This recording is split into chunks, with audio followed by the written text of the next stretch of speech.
Thank you, Anna, and welcome everyone. I'll just briefly introduce our two speakers and say a little bit about how this session will be organised. So you're very welcome indeed, Lord Lemos. Lord Gerard Lemos is the chair of the English Heritage Board of Trustees and a member of the House of Lords. He's a social policy expert and the author of many books and reports about the roles of communities and inclusion of vulnerable people, including the present book, Childhood and Contemporary Catholicism, and The Good Prison, Conscience, Crime and Punishment. He's the chair of the Board of National Savings and Investment, and Lord Lemos previously served as deputy chair and acting chair of the British Council.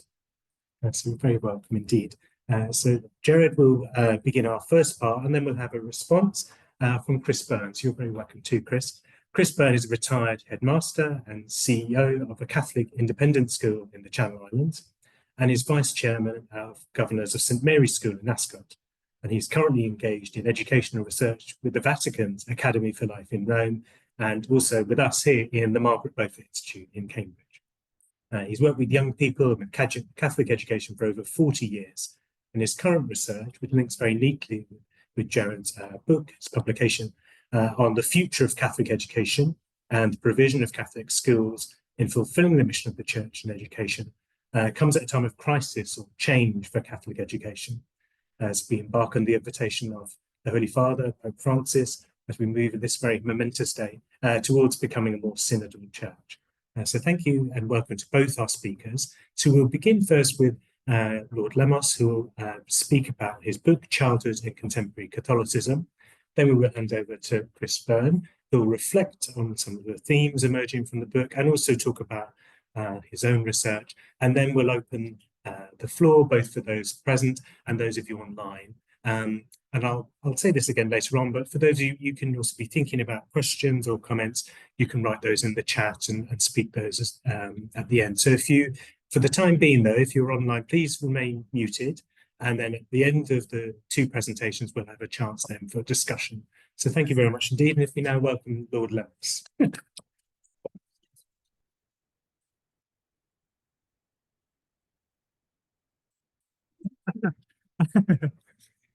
Thank you very much for having me. I'm really delighted to be. I've never been to the Margaret Beaufort Institute, so it's a real pleasure to be here. And I'm very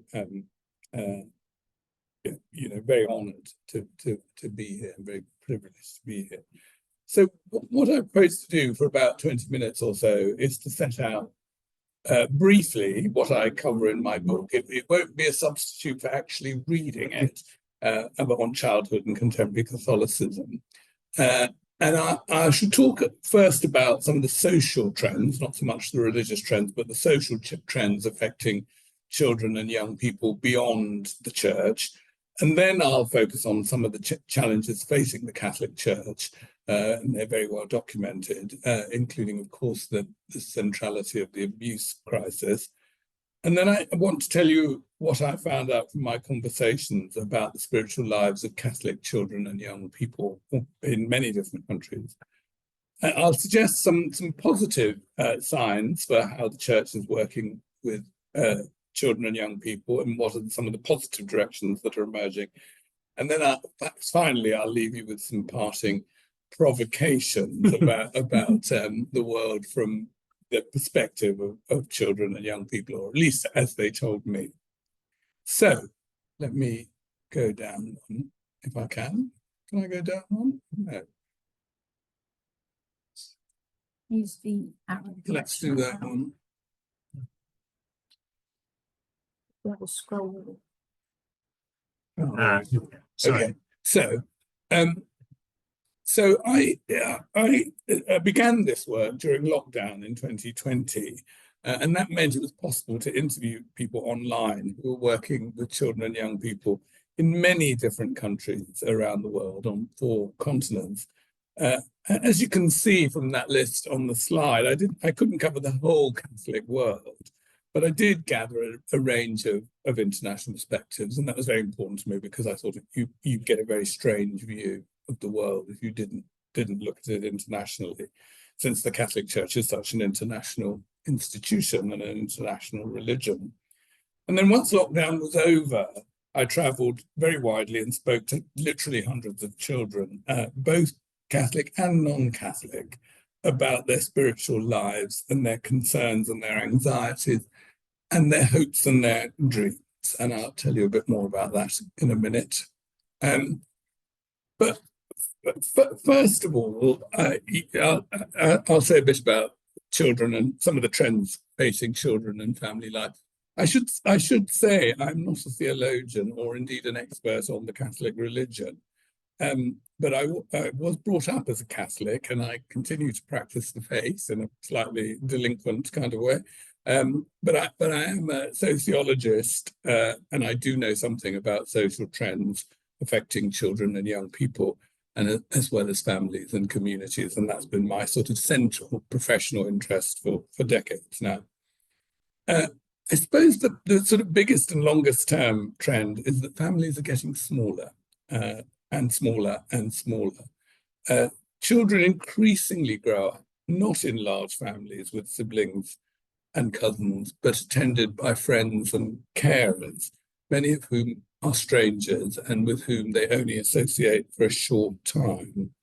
Families can feel restricting and traditional and perhaps even oppressive, but they are permanent. Friends and professional carers are less predictable, less reliant, and very often transient. And that has become the condition of most children's lives, certainly in the developed countries. Children are now individuals with their own identities. That sounds like a simple thing to say, but it's very radical, in fact, compared to what we have known even in our lifetimes. And they're not just a blank slate for parents, grandparents, and particularly the church to create and shape.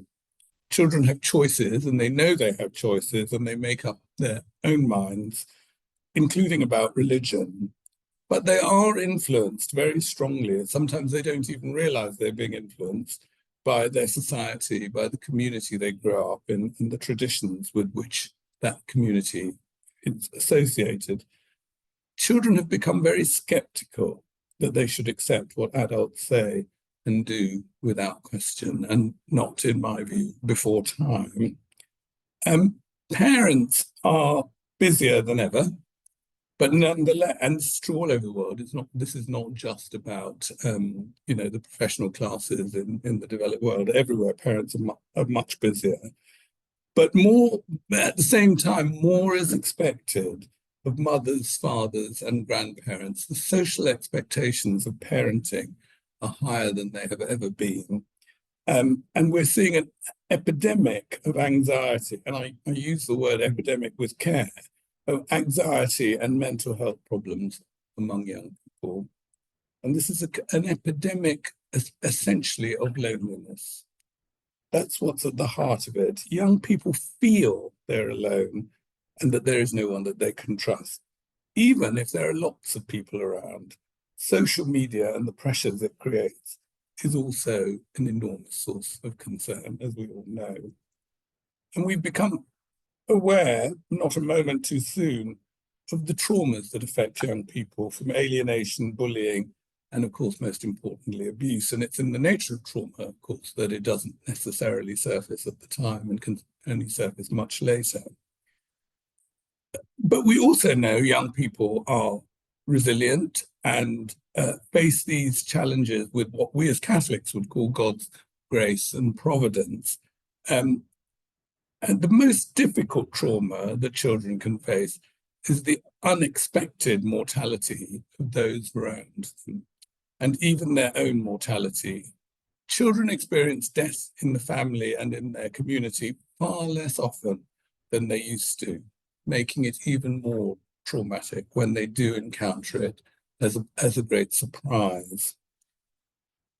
Let me say a bit about the challenges facing the Catholic Church. Of course, the overwhelming challenge in relation to children is the long-standing and ongoing clerical abuse crisis. And this has been devastating for many Catholics, causing people to fundamentally question the behavior of perpetrators, as well as their own faith. In this book, I write about my own experience of abuse as a Catholic child. Supporting and achieving justice for survivors is just one response. The Church has also to deal effectively with perpetrators who've gone unchallenged for far too long. And nor is responding to the crisis just about preventing abuse in the future. At its heart, the abuse crisis is a crisis of trust. A crisis of trust between the Church and its believers, between priests and the laity, and a crisis of trust between the Catholic Church and the rest of society. Nobody knows how long it will take to heal these wounds, and the scars, I fear, will be permanent. Disaffiliation is an ugly word, but it's a very well-known trend. People born into the Catholic faith abandon the practice of their faith in young adulthood, and it's a trend in many countries, but not everywhere. It's important to note the regional differences. Parish life, it can be poorly attended and sometimes without a vibrant community life. Certainly in places like the UK, only the arrival of large numbers of immigrants seems to revive parish life in Europe and the US. The Catholic Church is a truly international institution. It's one of its greatest strengths. And it faces different challenges in every country. And I heard about some of the difficulties encountered from religious nationalism in India and tensions between Catholics and Muslims in some African countries, for example. But the most widespread and significant and important trend is the general acceptability of secularism. In virtually every society nowadays, membership of a faith community, any faith community, is a personal choice, not simply a matter of age-old tradition. And even among those who call themselves Catholics, some choose to ignore or reject uncomfortable aspects of the teachings of religious leaders, uncomfortable to them anyway.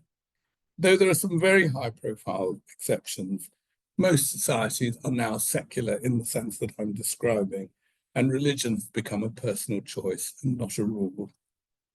In line with the idea that faith is a choice is the setting aside of an exclusively authoritarian view of God. The God of love and mercy has become the universal, I think, now understanding of God for Catholics, particularly through the teachings of the late Pope Francis. The abuse crisis has shaken the foundations of the Church, but there are still many continuities that I was told about in the way that children and young people accept, experience, and practice the Catholic faith. Personal prayer, sometimes unstructured, not always ritualized, is still important for children and young people. And the routine of family prayer has declined, but many parents still come to realize the benefits, often from their children, of the family praying together. It's still sort of a very radical idea that adults can learn from children. The sacraments of First Communion and Confirmation introduce children to the doctrines of the faith, even the most difficult to understand ones. Communion welcomes children into full participation in the Eucharist, and that's still the centre of Catholic life. Sacred votive objects still have an important place in the lives of children and young people. These objects are not only important for their religious significance, they're filled with emotion and meaning about family, community, tradition, and health, as any child psychologist will tell you. And the intercessional powers of some saints have been questioned, but saints are still an important signpost for children to a good Catholic life. So I want to say really that being a Catholic child around the world is still real. There is not a mass abandonment of the past. I want to say a little bit about some of the things that seem to be positive trends. The idea of remaining in one place, in one parish, all your life seems very strange nowadays, almost alien.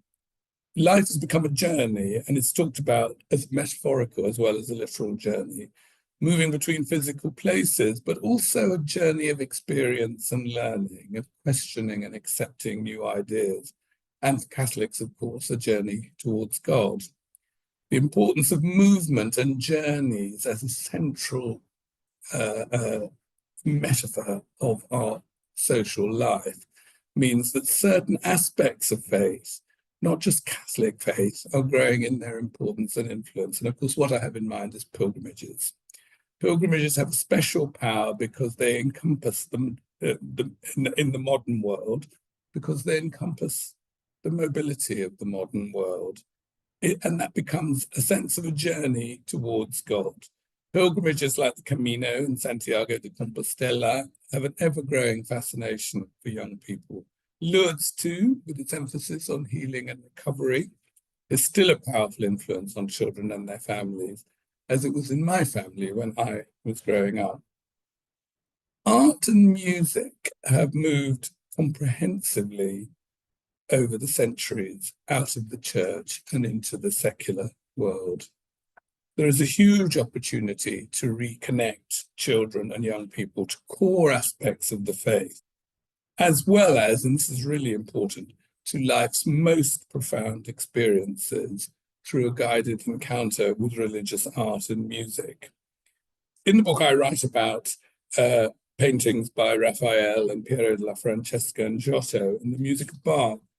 But I regret very much that the teaching of the history of art and music now makes almost no reference to the religious traditions and beliefs that music represented for those that were inspired by it. And we should work to change that. That's one of our biggest opportunities.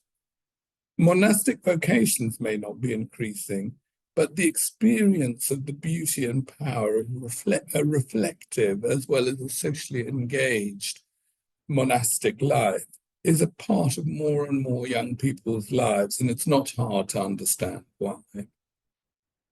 Catholic education, even for non-Catholic children, is rapidly growing in influence in countries like India and in many countries in Africa. Chris might want to dispute this with me later. Catholic schools don't seek to convert non-Catholic children, but for many children and their parents all over the world, Catholic schools represent academic excellence, sometimes erroneously, but strong ethical foundations. And those enduring perceptions and convictions can be built on. So I want to leave you with 4 strong messages that I've received from children and young people in this work, in doing this work. Adults, parents, and others simply don't listen to children, and nor do they trust children. It's a simple, it sounds very blunt, but it's true. We cannot hope for effective safeguarding if we don't even respect the fundamental right of a child to be heard about their own thoughts and their own experiences. Parents pretend they are certain about the rights and wrongs of bringing up their children, but they're not. It's not true. We should be honest that all societies change their mind all the time about how to relate to children. Whether we should smack or physically chastise children, something we're going to consider in legislation shortly, the role of religion in children's lives is also open to question and reflection. False certainty, false continuity in dealing with children is an essential part of ignoring children's own experience, their own view of their world, their own knowledge of how the world works. And in the Catholic Church, I think we've been far too silent about what contributions God's grace and divine providence makes to helping with the troubling problems of anxiety and mental health among young people, which I've already talked about. And lastly, the emphasis in Catholic education shouldn't just be on academic excellence and social mobility, a very mixed blessing in my view, but also on personal virtues like humility, as well as the virtues in relationships like empathy and compassion, but most importantly, the social virtues of charity and justice. Humans are unfortunately too weak and too flawed ever to achieve justice without God's help. So I end with two quotes. The first from Mark Joseph Williams, who's a survivor of abuse, but like me, still sees his Catholic faith as central to his life and to the world we live in, especially as it affects children. And he said, in today's modern world, what Lemos really speaks to is what Catholicism has always been about, the sacramental grace that is God and how children must never lose that opportunity. And in the spirit of my endeavor, I end with a quote from a child, a young woman, aged 12 in Malawi. I won't read out her quote, you can see it on screen, who summarized in a very small number of words the heart and soul of being a Catholic. Thank you very much.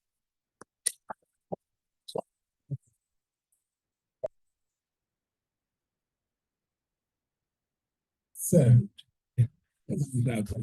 Chris is going to come up here. Well,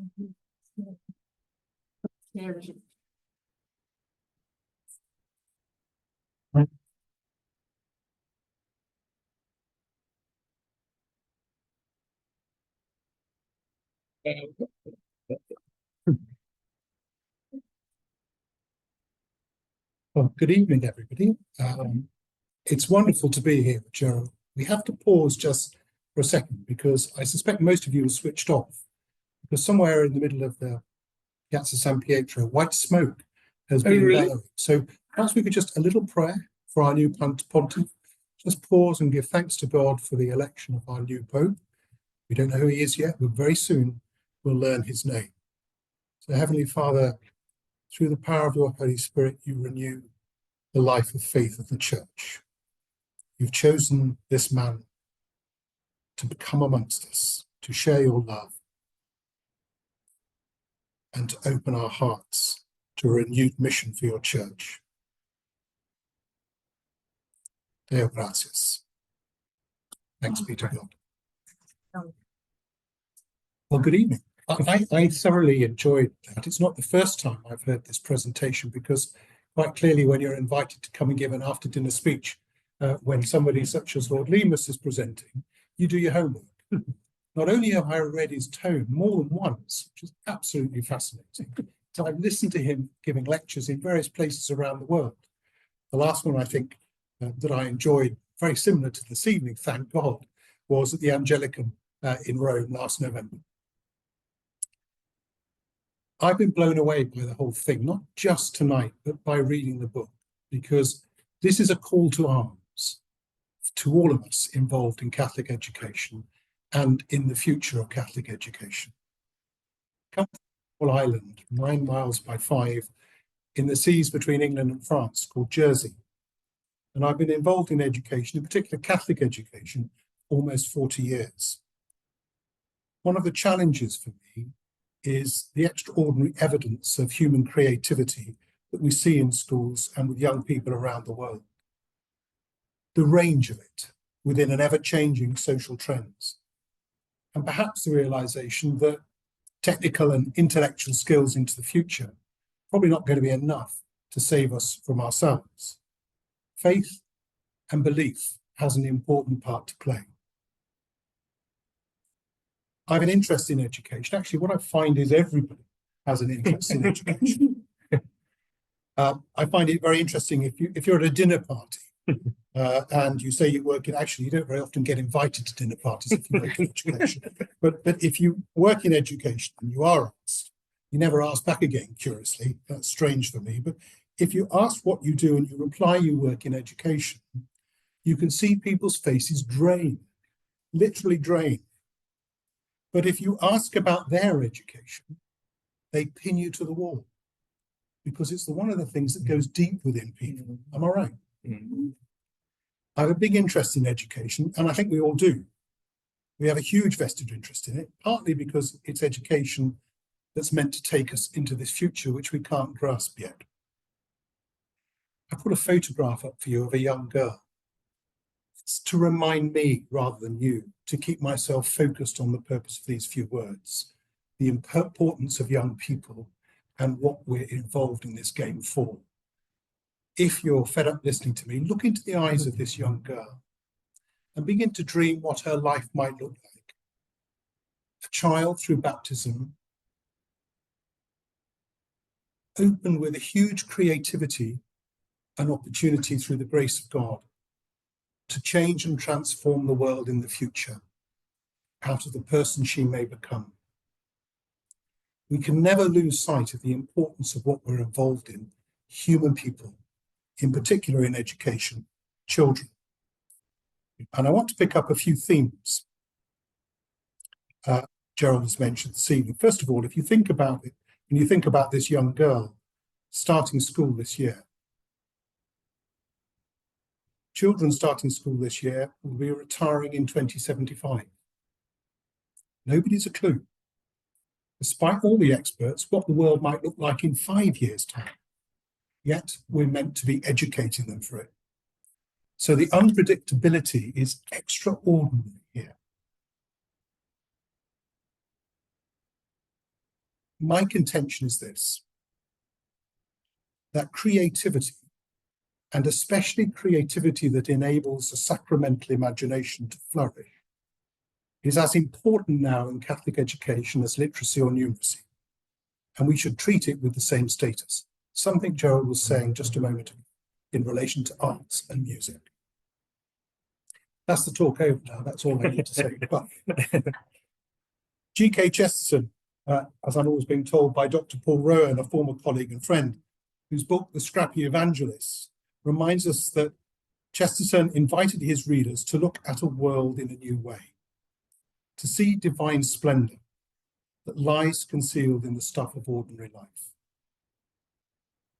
Chesterton, taking inspiration from St. Francis and George MacDonald, believed that the spiritual life is an invitation to regain this essential sense of wonder we had when we were young, and to have our spiritual senses sharpened so that we begin to see the halo of sanctity in natural things.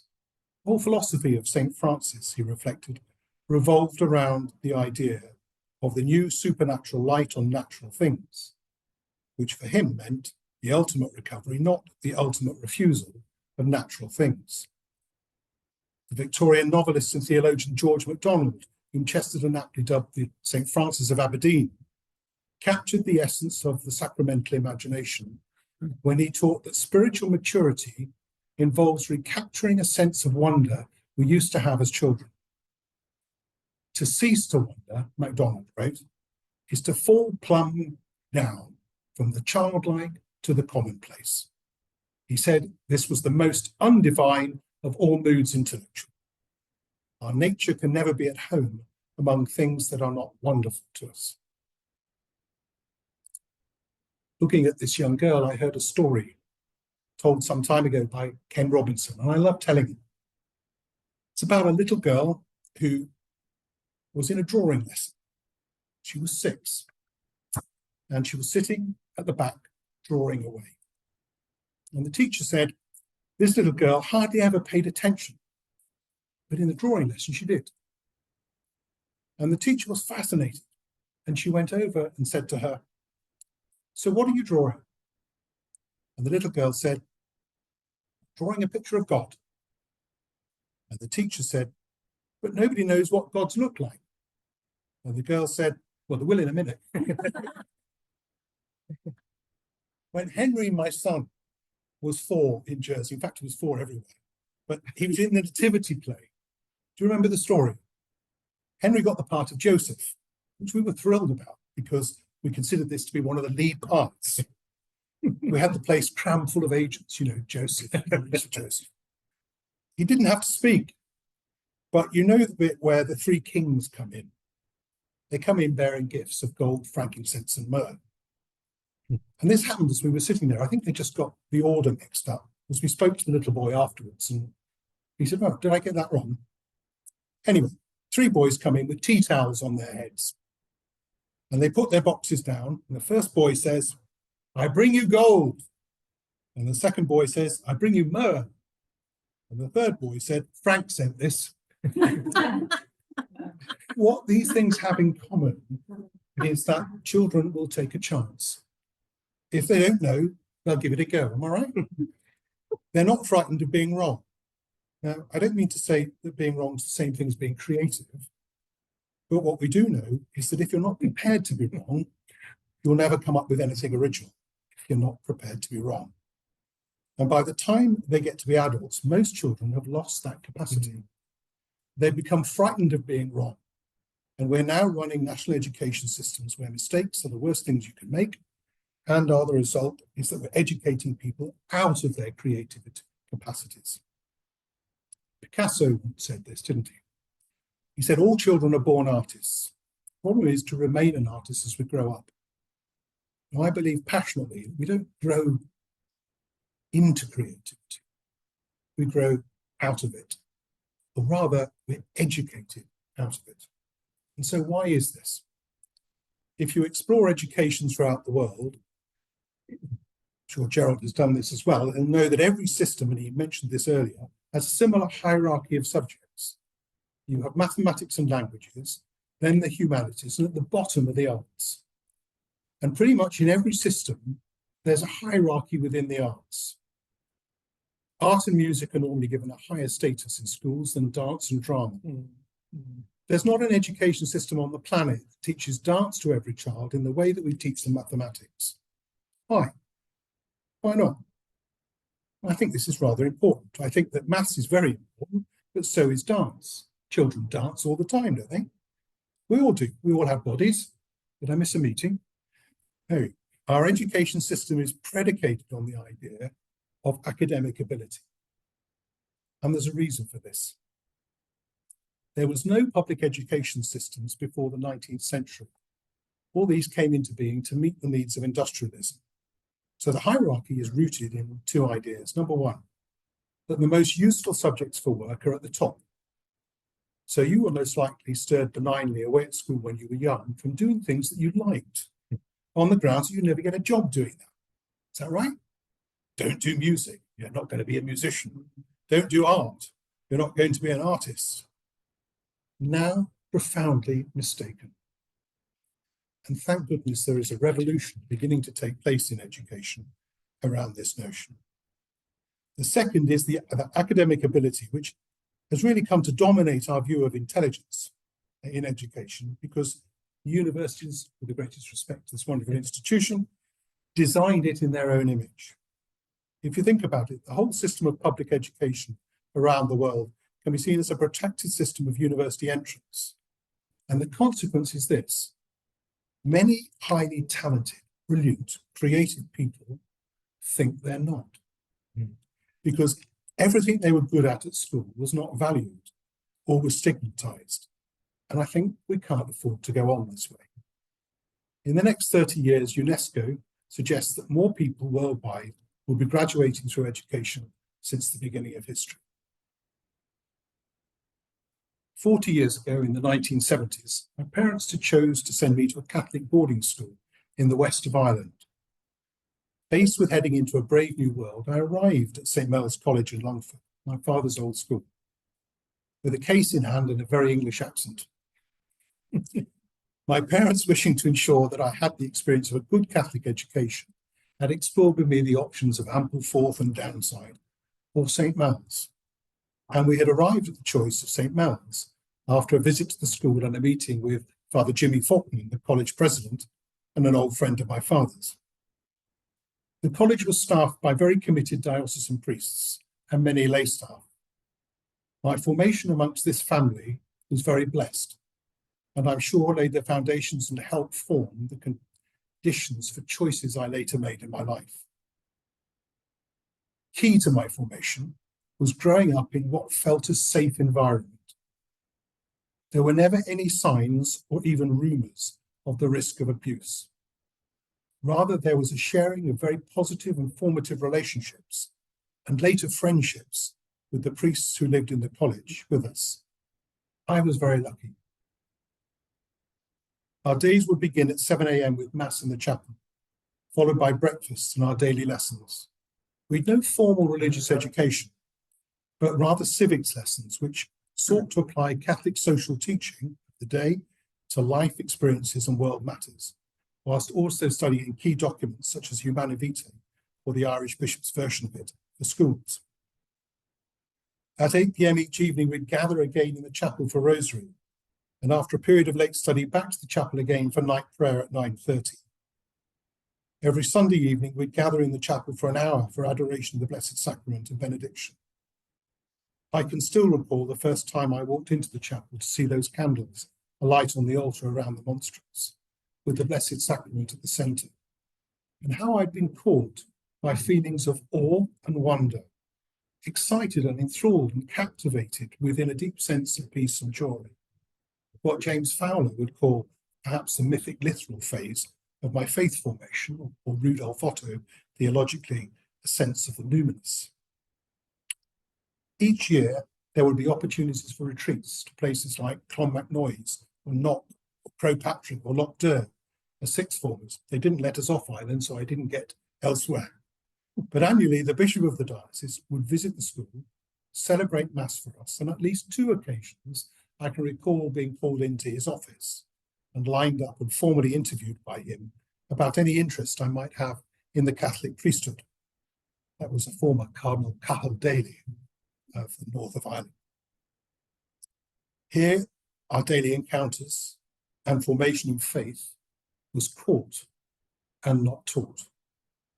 It was real and valuable for me, rooted in my relationships with others, but also mysterious enough to keep me excited about it and eager for more. All of my fellow students were baptized Catholic, and only one member of staff, to my knowledge, a French teacher, was a non-Catholic. It really was the ideal experience in the vision of the world that Gerard so powerfully suggests he would want to imagine in his book. Back then in 1975, I had no conception of what the world or society would look like in 2025, some 50 years later, and no knowledge of how our education system, in particular, our Catholic education system, would change. Gerald's presentation tonight on such an important topic, it really is an essential call to arms for all of us involved in Catholic education and formation. Why? Well, the landscape has changed so radically since 1975. Today, or in last year's data census, 2,074 Catholic schools in England are in operation across the dioceses of England and Wales. Catholic schools make up 10% of the national total of state-funded schools. 55% of pupils at state-funded schools are baptized Catholic, interestingly fallen from 2023, which was 57%. 45% of teachers in Catholic state-funded schools are Catholic. And there's been an increase in 4% in the number of Catholic academies. So this is the trend across the country. In the past year, the total number of Catholic schools has fallen by 13 through mergers and acquisitions and closures. But figures that are most striking are staff Catholicity across state-funded schools. In primary, 55.5% of staff employed in Catholic primary schools are Catholic, baptized Catholic. And out of that 55% across the country, only 20% have some further formation or qualification, the old Catholic Teacher's Certificate, or CCRS, around England and Wales. In secondary schools, and this is the big change in the landscape, 35.9%, last year's data shows the Catholic teaching population. And wait for it, how many of those have had ongoing formation or Catholic Teacher's Certificate? 4%. There is, I believe, an emerging crisis on the horizon for Catholic schools in England and Wales and for Catholic education internationally. As I begin, as any good researcher, they teach me here at the Margaret Beaufort to listen.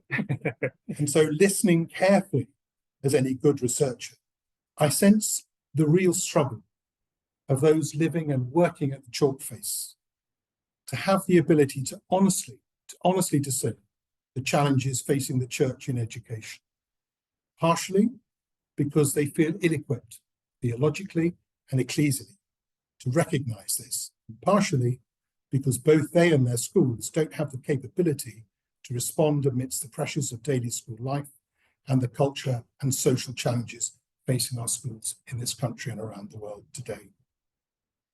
Kathleen O'Gorman, some of you may remember from Westminster Diocese many years ago, wrote in the tablet, "A Catholic school should declare its identity in its title.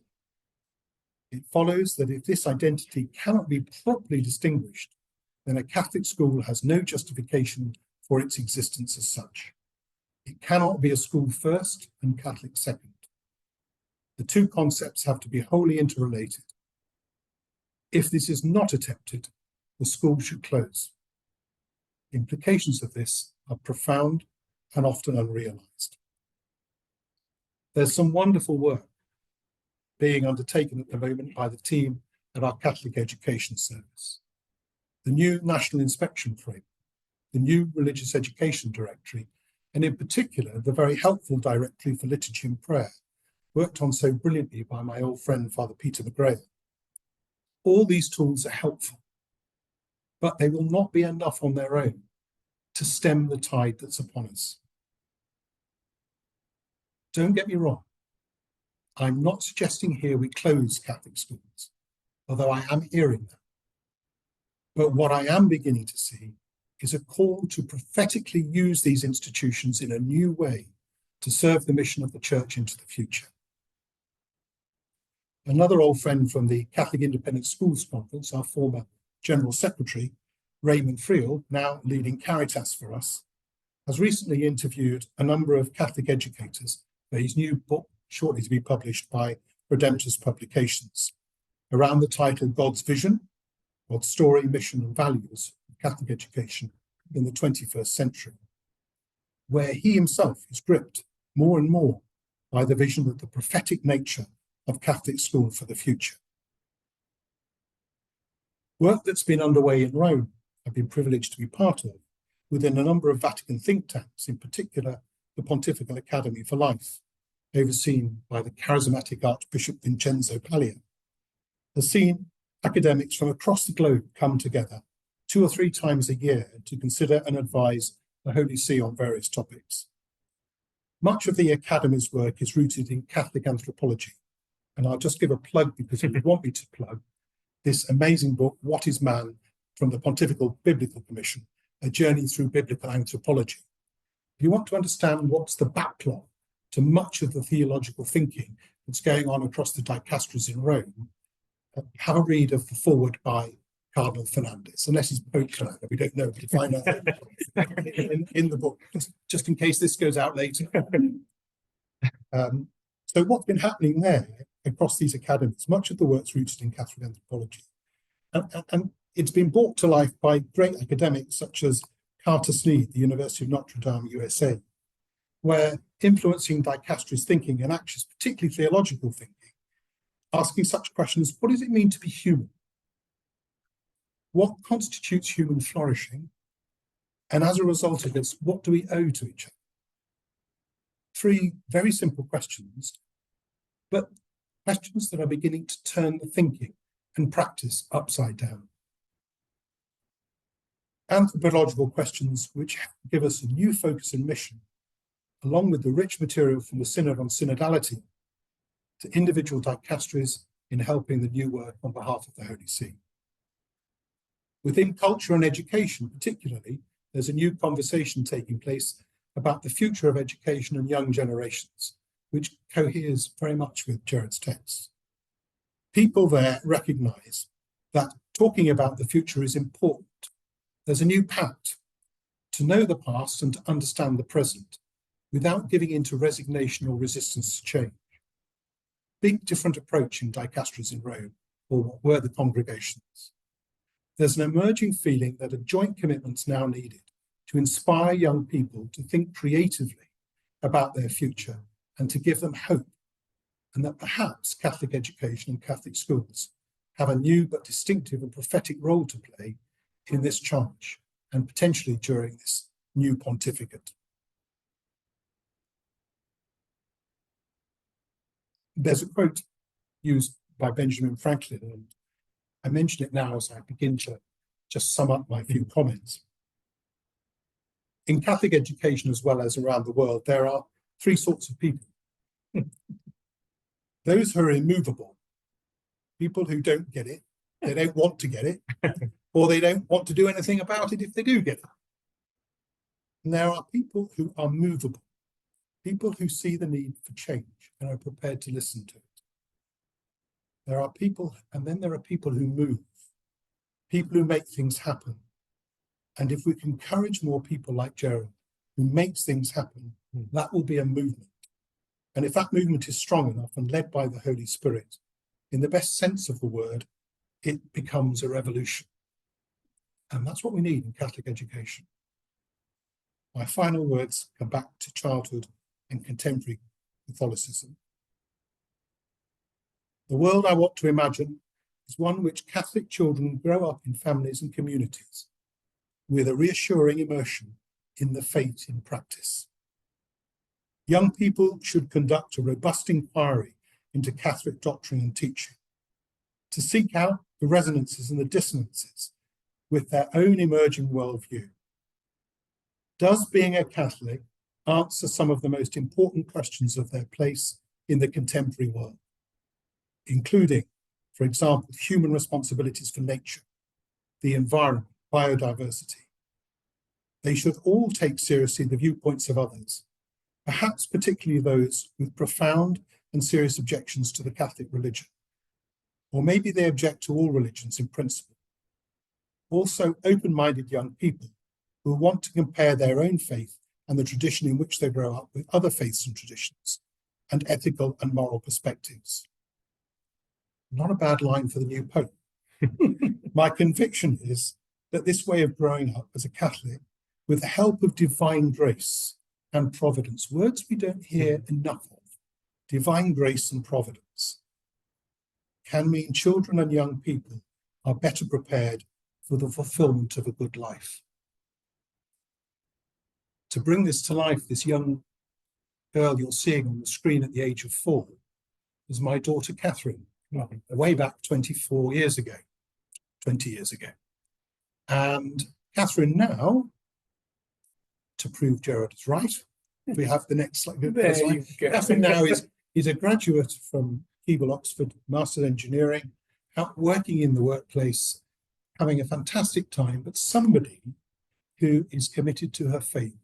She's been sending me texts, the white smokes here, keeping me updated all the way through this evening. And she loves her faith. She attends a wonderful parish in London with Father Sean Middleton, another old friend of mine, and loves the community. And is somebody who committed to music, committed to sport, and committed to academics. But somebody who I believe has benefited from that grace and providence that Gerard has talked about. Somebody I'm deeply proud of and clearly love to death. But I hope and pray that the work we have done as parents in helping her bring her to this point is enough to help that providence become real for life. Thank you, Gerard. Very good. Thank you.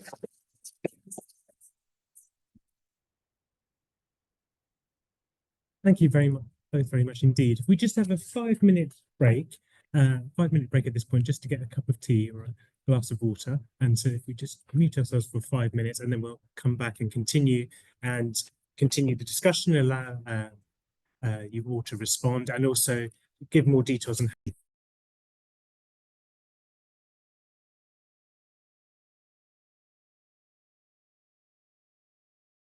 share our audio video. Excellent. Well, you're all very welcome back indeed. So for the time being, if you keep yourself muted, but do, if you're able to, if you'd like to share your video so we can see your faces, that'd be very nice. You're all very welcome indeed, and thank you both very much indeed, Gerard and Chris, for a really wonderful discussion and leading some wrote down loads of really interesting ideas. So this part now, from between now and roughly 6:30, we'll have some opportunity for comments or discussion or question.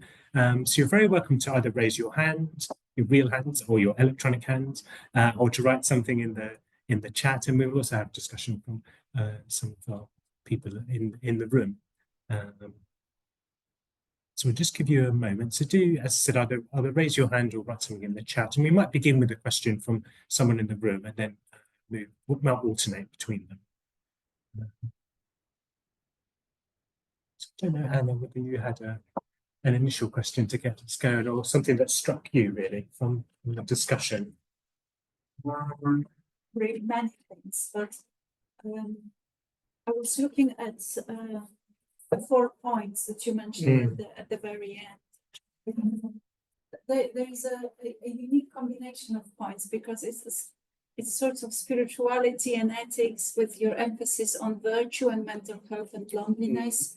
And your first point, trust. I was really struck by these 4, and maybe you could tell us a little bit more how you managed to narrow down, because you've raised and you talked about so many things, and clearly trust is number 1, and it's like maybe that's the foundation or that's the fundamental things, and then it grows into these other points.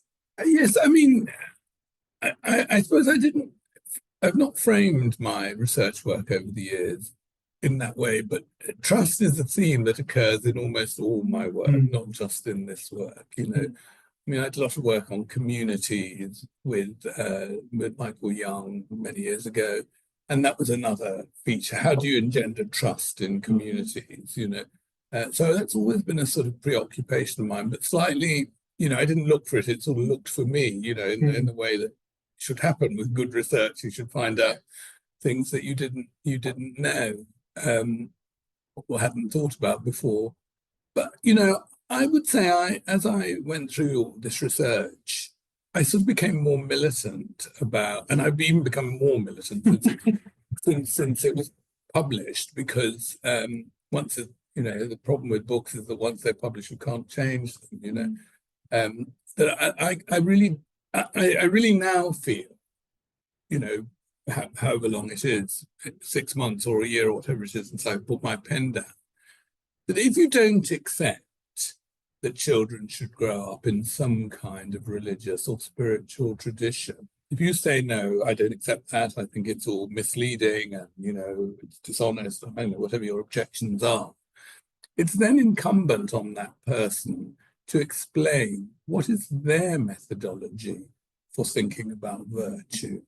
What is their idea about how you introduce children to the deepest and most troubling emotional experiences? And of course, what you're left with, if you reject all kinds of, you know, what Chris was talking about, a sense of wonder and numinous and so on, what you're left with is really quite earthbound considerations, which I don't think children have the kind of reference points, I mean, perhaps adults don't either, to make sense of. So you're really leaving children with even with good intentions, with a very sort of confused set of ideas about, you know, human rights and environmentalism and so on and so forth, which are all good things. I'm not saying they're bad things. And of course, many of them have at their heart New Testament ethics. I mean, that's where they came from in many cases, you know.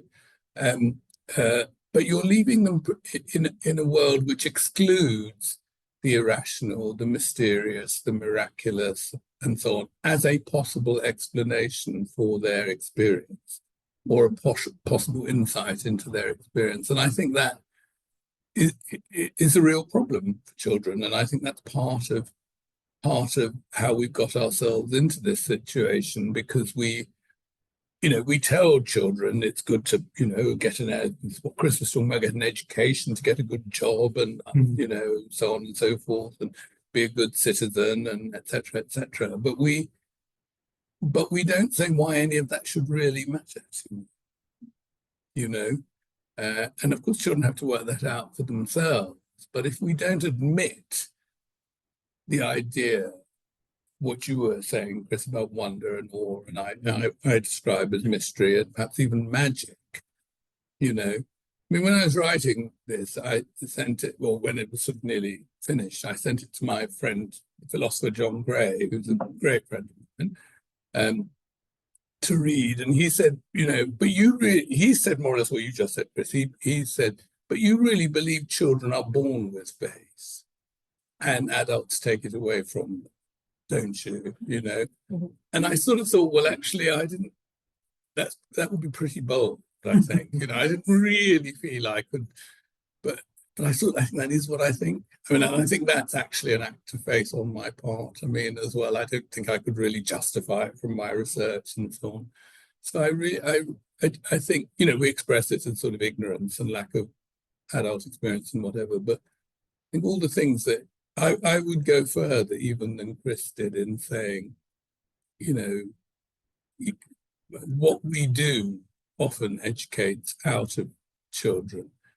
You call it what you like, the spiritual instinct or the sense of the transcendent. The words in a sense don't matter. And I think they feel the weight of the loss. But one of the things that I wanted to ask you about, Chris, so I went and visited a lot of Catholic schools in places where there were basically no Catholic children, right? And no Catholic teachers either. So in India, for example, in rural India, as you know from the book, I went, there'd be the principal who'd be father, somebody or other, and then maybe there'd be a deputy principal who was sister, something or other, and that would be it. But yet they were so strong in their own minds, and the children were often quite small, but the older children were very clear that this was a Catholic school. Even though actually, when the school finished, Father, whoever he was, became the basketball coach or whatever it was. He went into his little priest's house and he came out in his sports gear. And but that sense that this was a Catholic school, and even the parents, I talked to lots of parents, and these were people who were not, they weren't the poorest of the poor, but they were farmers and shopkeepers and small business people and those kind of people, and they, oh yes, no, it's a Catholic school. We so you were sort of bewailing the lack of Catholic teachers and so on and so forth. But what is wrong? Parents seem to want, non-Catholic parents, seem to want this idea that it's a Catholic school, even though they know. Yes.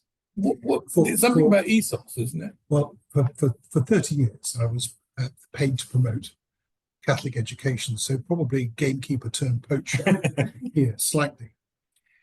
In that, one of the challenges, certainly for independent schools, is to keep the schools full, because they are, although registered charities, they're run on an economic viability, and it's one of the challenges we've had with the current government's imposition of a certain charitable status on independent schools across the UK, the increase in fees. But I think your experience of experiencing schools with less Catholics in them just only highlights the importance of the prophetic nature of what those schools are. So they are real in themselves. You have a priest who's the headmaster, if you like, you were saying, who then takes off his collar and plays basketball, becomes real. He's there with the children. He's not just an image of love, an image of Christ.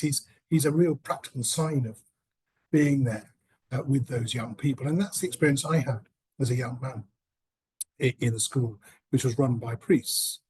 The situation that we're referred to now in terms of this crisis really is that over the centuries, certainly since and during Vatican II, the work that's been developed from the Congregation for Catholic Education in Rome, talking about the importance of what these Catholic schools should mean for the mission of the church, is very, very clear. The problem that we see is when we come to see whether or not they are delivering the expectation of what the mission of the church is expecting to see from those schools, there is a gap. So theologically or ecclesially, the concept of what the Catholic Church expresses its schools to achieve in its documents and its teaching has not kept up to date with practice and culture. And I think that's what we're seeing now, that there is more an openness to a more realistic understanding of what Catholic schools might become, rather than us going and inspecting and seeing whether or not every child, for example, is baptized in those schools, every child understands the catechism.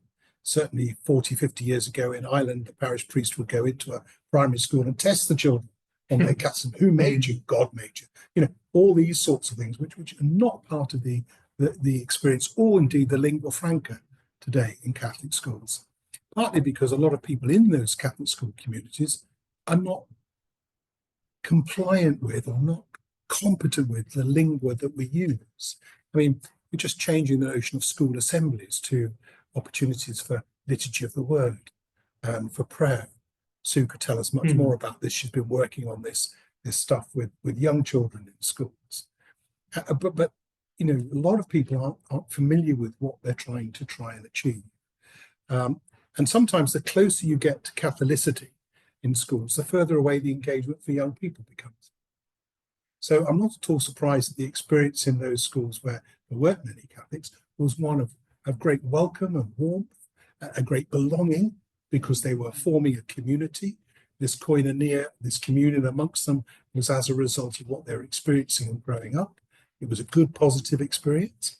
I'm not sure we quite have that to the same degree, certainly across state-provided schools in England and Wales. Some primary schools where religious still have an involvement are phenomenal. But as we've seen in the years since religious have removed themselves from school because there are not enough religious, we're finding this distance, this gap, this distinctiveness is not really present as it was in the past. So what we have to try and ask ourselves is, what's our purpose and mission as we look forward into the future for Catholic schools? Let's not say that there's a problem with Catholic education. Let's just say we need to think of it in a new way.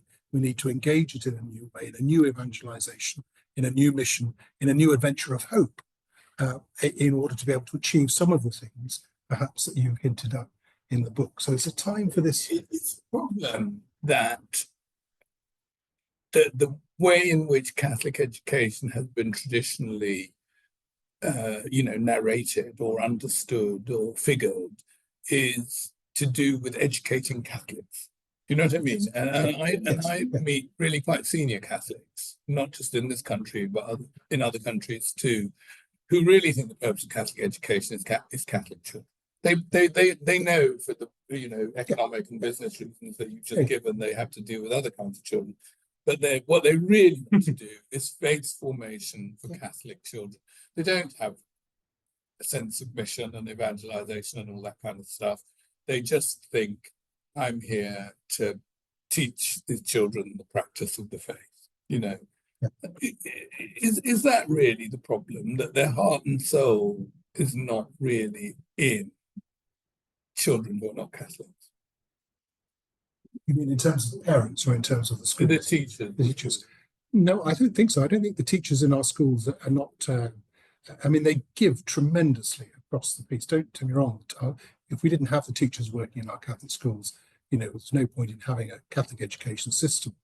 They really are committed and dedicated people who often choose to work in a Catholic school because of this unique or particular ethos that comes across from the school. That which is unintentionally taught across the curriculum, the hidden curriculum, often revealed through what's happening with religious education. I mean, if you're lucky enough to have an amazing chaplain working in your school, lay or religious, they are gold dust. And often they can be the turning point for the whole community, because they call to you and remind you of what your purpose is here, to educate these young people who've been baptized, to enable them to be the most incredible people they can be in the eyes of God. They're different in the eyes of God as a result of baptism. So how, as a result of that sacrament, are we, this is the bit about the imagination, how are we to enable that to come into a life of faith where they can actually have confidence in God, in the church, and in each other? So how does that community form them into a Christian community? You were talking about that, with all the values and virtues that get tied up into that give them confidence for life. That's the value add in Catholic schools. And I think we still have that. We have a distinctive nature, which is really quite unique. But you're absolutely right. The old adage of, we have Catholic schools to educate Catholic children by Catholic teachers into the Catholic faith so they take their place in the Catholic parishes, is no longer the experience of Catholic schools. Yet it's the heart for many. It's the wish. It's not the experience of Catholic life Yeah. anymore, is it? I mean, it's gone as an idea, and not too soon. Yes, yeah, agree. Okay, thank you, Ben. It's just, Sue has just made me think about this again. I talked to one of the major safeguarding officers responsible for Hampshire recently, and I said that we were meeting, and how did she feel that young people would engage with Catholic education? She said to me, "Look, we've got so many problems going on across the country for young people, but the single biggest problem is one of communication." She said, "You need to have trusted adults in the spaces where these young people are." But that's a big ask. And it's no longer in the classroom. In terms, so the challenge I have for evangelization, or let alone catechesis. I mean, we've been religiously educating unevangelized children for many years in our Catholic schools. So we've been teaching them about the faith, but their heart and mind has never really been committed to Christ, because they've never been shown how to get to that relationship, that level of that relationship, theologically speaking. But we need to find, and how do we find a way of building so we can get to those spaces? Yeah, I suppose my view, and this bit in response to what you said as well, Sue, is that certainly for small children, and I mean, I don't have children of my own, but I seem to spend more of my life with small children than I would regard as ideal,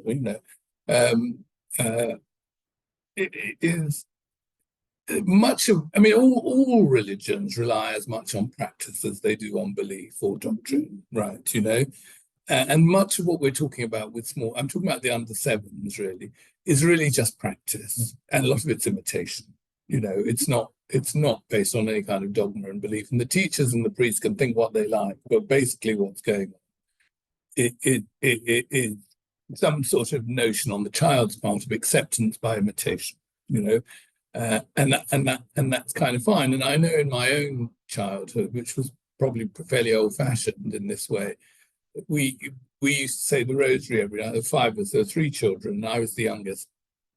So the 3 children, 2 parents, each of us would say a decade of the rosary. That's how it would go, And so I would say the first one because I was the youngest. By the time we got to the 5th one, I was asleep, right? Because I was 6 years old, And nobody sort of bothered too much about that. And then, when they finished, my dad would carry me off to bed, and that was the last I knew, kind of thing. Because I was, a very busy little 6-year-old, as you can imagine, So that sense that, to be honest, I do think that there is a certain amount of delusion about teaching dogma and faith and so on.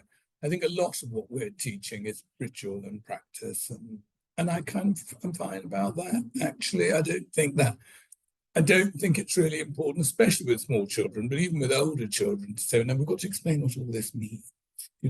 This means, whatever we think it means in terms of, the catechism and so on. And I think with older children, when you come to trying to conceptualize virtues like justice and charity and so on, really you can't teach charity. You really can't. You can learn by practice. You can learn by. You can't even really teach by example. You certainly can't teach by theory. And as I think I said, justice is such a complicated and such an elusive concept that you can't. That the only way children will learn what it is, never mind how to practice it, is by experience and by practice. So I'm sort of quite relaxed about the way in which children, we were told there was a guardian angel on my shoulder to look after me and make sure I didn't fall over in the playground. I quite like all that kind of stuff, and I sort of think it's true. And I do. I quoted in the book. There's a nice book of letters between children and Pope Francis, and one child wrote to Pope Francis, "Do miracles still exist? And or are there miracles anymore?" Or something like that. And he replied, of course there are miracles all the time, but the whole of life is a miracle, right? I can't explain hardly any of it, So take all that, as I say, take all that away from the ordinary practice of ordinary people's lives in ordinary homes and families and communities. You have to then explain what is it that you are giving this child as their roadmap, and if the answer is literacy and numeracy at school, good behaviour at home, and a job in a management consultancy, then it's pretty simple, isn't it? Thank you very much. And thank you very much indeed for all of you for attending this evening, and to our speakers. So just a final moment, just in terms of how you get hold of the books. This is the copy in paper form, Childhood and Contemporary Catholicism. And Adele's now going to share on the screen the website. Just make it a little bit bigger. So lemosoncrane.co.uk. And if you go to that website, there you go. If you go to that website and send an email to info@lemosoncrane.co.uk, they'll send you a copy of the book free of charge in a PDF format. So you'll be able to kind of go deeper into the book and engage further in the conversation. But thank you all very, very much indeed for attending this evening. It was a momentous evening. we timed it carefully to be a momentous evening. So thank you very much indeed, Gerard Lemos and Chris Bierne. And so thank you very much indeed, and we'll see you all soon. Thank you.